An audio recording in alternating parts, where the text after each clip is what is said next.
दोस्तों, क्या आप जानते हैं कि द्रौपदी के अलावा पांडवों की 5 अन्य पत्नियां भी थीं? कौन कौन सी थी ये पत्नियां, क्या थे इनके नाम और इनसे विवाह कब हुआ, कैसे हुआ, कौन सी परिस्थिति में हुआ? इन सभी सवालों का जवाब मिलेगा आपको यहीं। आप देख रहे हैं दा भक्ति। अगर अभी तक आपने हमारे चैनल को सब्सक्राइब नहीं किया तो देर किस बात की, चैनल को अवश्य सब्सक्राइब करें और बेल आइकन जरूर दबाएं। जैसे कि दोस्तों, इस बात से तकरीबन हर कोई वाकिफ है कि महाभारत की पांचाली यानी द्रौपदी 5 पांडवों की पत्नी थी। द्रौपदी ने 5 पांडवों से विवाह किया था, इसीलिए वो पांचाली कहलाई। लेकिन क्या आप जानते हैं कि इन पांडवों की द्रौपदी ही एकलौती पत्नी नहीं थी, बल्कि द्रौपदी के अलावा इन 5 पांडवों की कई सारी पत्नियां थी। चलिए जानते हैं। महाभारत की गाथा के अनुसार ज्यादातर लोग बस यही जानते हैं कि द्रौपदी 5 पांडवों की एकमात्र पत्नी थी, जबकि द्रौपदी के पुत्र और पांडवों के अन्य पुत्र और पत्नियों के बारे में ज्यादा लोगों को जानकारी नहीं है। इसीलिए आज द भक्ति आपको इन्हीं रहस्यों से पर्दा उठाते हुए दिखाएगा। सबसे पहले बात करते हैं युधिष्ठिर की। द्रौपदी के अलावा युधिष्ठिर ने देविका से विवाह किया था।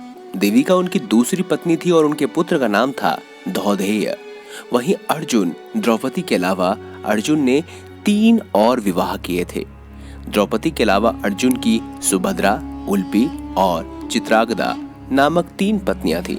सुभद्रा से उन्हें प्राप्ति हुई अभिमन्यु की, उल्पी से प्राप्ति हुई इरावत की और चित्रांगदा से उन्हें प्राप्ति हुई ब्रभुवाहन नामक पुत्रों की।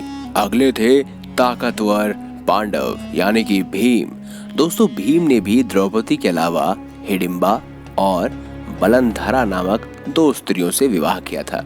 आपको बता दें कि भीम की पत्नी हिडिंबा ने घटोत्कच को जन्म दिया और फिर घटोत्कच से उन्हें प्राप्ति हुई बर्बरिक की और वहीं बलंधरा से स्वर्ग नाम के एक पुत्र का जन्म हुआ था। अब दोस्तों, बात करते हैं नकुल की।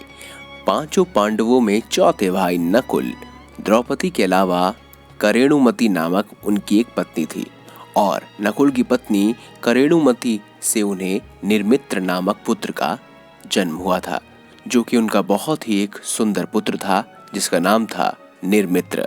अब बात करते हैं आखिरी पांडव की यानी कि सहदेव की।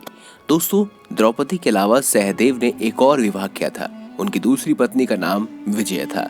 विजय ने सुहोत्र नाम के पुत्र को जन्म दिया था। जी हाँ दोस्तों, इन 5 पांडवों ने द्रौपदी के अलावा अलग अलग विवाह भी किए। अब भले ही 5 पांडवों ने द्रौपदी के अलावा दूसरी स्त्रियों से विवाह किए थे, लेकिन द्रौपदी ही उनकी पहली पत्नी थी जिन्होंने एक साल के अंतराल में 5 पांडवों के एक पुत्र को जन्म दिया। द्रौपदी से जन्मे युधिष्ठिर के पुत्र का नाम था प्रतिविधन्य और भीमसेन से हुए पुत्र का नाम था सूतसोम। अर्जुन के पुत्र का नाम था श्रुतकर्मा, नकुल के पुत्र का नाम था शतनीक और सहदेव के पुत्र का नाम था श्रुतसेन। वहीं ऐसा कहा जाता है कि भले ही पांडवों ने दूसरी स्त्रियों से विवाह किए थे और उनसे उनके पुत्र भी थे, लेकिन आज भी द्रौपदी को ही 5 पांडवों की पत्नी के रूप में जाना जाता है।